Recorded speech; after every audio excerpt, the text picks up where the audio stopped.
Hey, welcome back to the Spot for Fantasy Footballers. I'm Asa Raymond. Now that the international break is over, you can pay attention to your FPL team once again.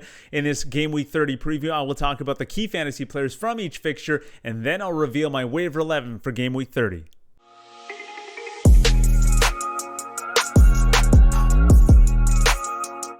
And a quick reminder to subscribe to the channel if you haven't done so already, and make sure you ding the bell so you're notified every time I drop new content. Okay, before I get to the waiver 11 for Game Week 30, let's talk about the key fantasy players for each fixture in this game week. And remember, the metric that I use for these preview shows is a 4-game average. So their most recent 4 games, that's the number that you'll see on the screen.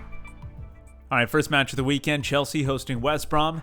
Defender Cesar Azpilicueta, one of the more reliable options for Chelsea right now, averaging 7 points in his last 4 matches. Mason Mount, one of the better attacking options as far as consistency goes. He's averaging 4.5 in his last 4 matches.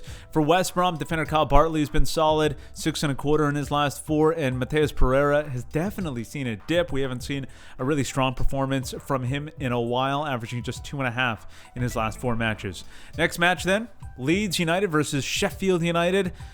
I guess you want to stock up on your Leeds options. Patrick Bamford still the man there. The striker is averaging 4 points in his last 4. Rafinha has been solid in the second half of the season as well. He's averaging 3.75. And then for Sheffield United, disappointing season all around. George Baldock's one of the better options recently, 3.25 in his last 4. And then John Fleck, Mr. Reliable. You get 2 points every game from him. And then Leicester City versus Manchester City. We were wondering who would fill the void left by James Maddison and Harvey Barnes. Well, we wonder no more. That man is Kelechi Iheanacho, averaging 9.25 in his last 4 matches. And Jamie Vardy still proving to be a viable option as well. He's averaging 4.75, had 3 assists in the last match, I believe. And then Riyad Mahrez for Man City has been fire recently, 8 points in his last 4. 8-point average, I should say, in his last 4 matches, and Kevin De Bruyne at 4.5.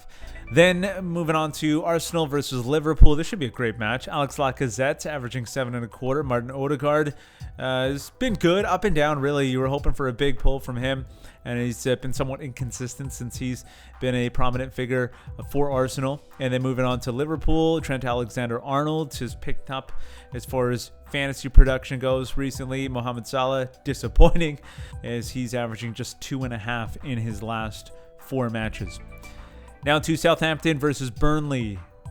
James Ward-Prowse, still one of the better options for Southampton, but Shea Adams is averaging 5.5 points in his last 4 as well. He's scored a goal in 3 straight matches, so worth considering for Southampton moving forward. Chris Wood, 5-point average in his last 4. Dwight McNeil, decent as well recently, 4-point average in his last 4 matches. And now let's look at Newcastle versus Tottenham.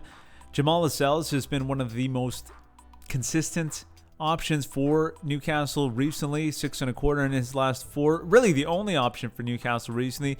Joelinton is averaging just 2 points in his last 4, and they've really struggled. We've mentioned this over and over again. They're just not the same offensively without Alan Saint-Maximin. Tottenham, Harry Kane, still good at football, 7.5 in his last 4. Lucas Moura is the one that I've been hyping in recent weeks. He's averaging 4.25 in his last 4 matches. And then Aston Villa versus Fulham. Matt Targett, old reliable, and Ollie Watkins, the best attacking option. But really, you look at those numbers for both of them. Aston Villa has seen a dip in form as far as fantasy production goes.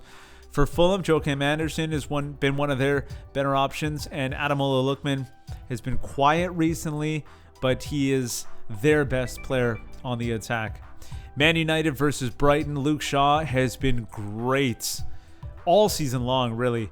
8.75 in his last 4, and then Bruno Fernandes, the best fantasy player in the game this year, 4.75 in his last 4. For Brighton, Leandro Trossard finally found his form. He's averaging 7 points in his last 4, 2 goals and an assist in his last 2 matches. And Lewis Dunk, still the best defensive option for Brighton, 4.75 in his last 4.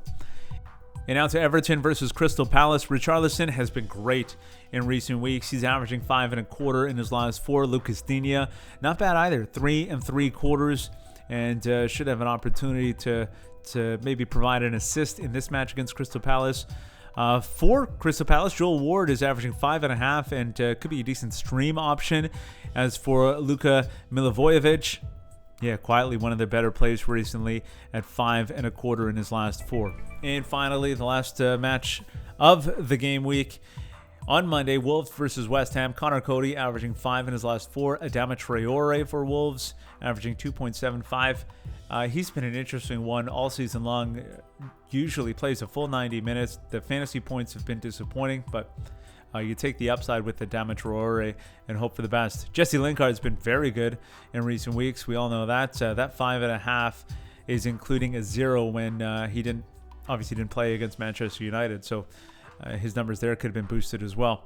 And Aaron Cresswell, one of the better options defensively for West Ham at 3.75 in his last 4.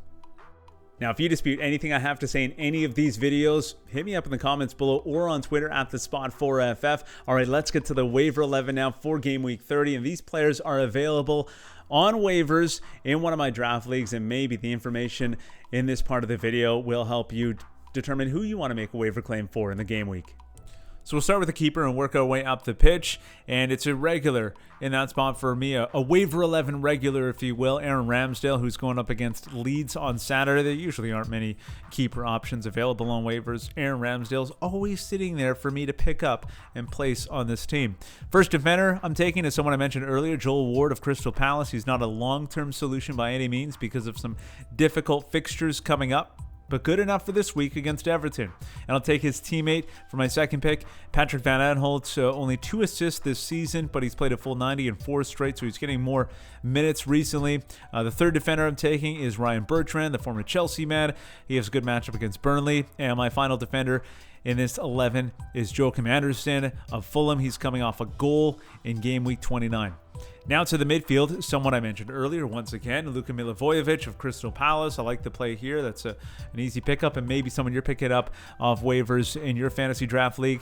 Everton's Gylfi Sigurdsson is a player that I usually put into this waiver 11 if he's available.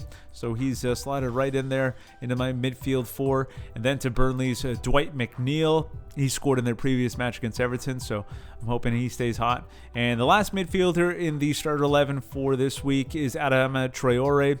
His fantasy numbers have been really disappointing, but he continues to be a trusted part of the Wolves' attack. Up front, I'll go with Matej Vydra of Burnley for the first time on this waiver team, so we'll see if he can come through for me there. And I'll pair him with Danny Welbeck, who's going up against his former club, Manchester United, this week, and I love the storyline with that one. Then to the bench we go, keeper Robert Sanchez, along with Gary Cahill, Wilfred Ndidi, and David McGoldrick. We'll see how I do. Okay, that's it for the Game Week 30 preview. I hope it helped you out with your lineup decisions. If you have any questions, let me know in the comments below or hit me up on Twitter at TheSpot4FF. Thanks so much for hanging out at The Spot.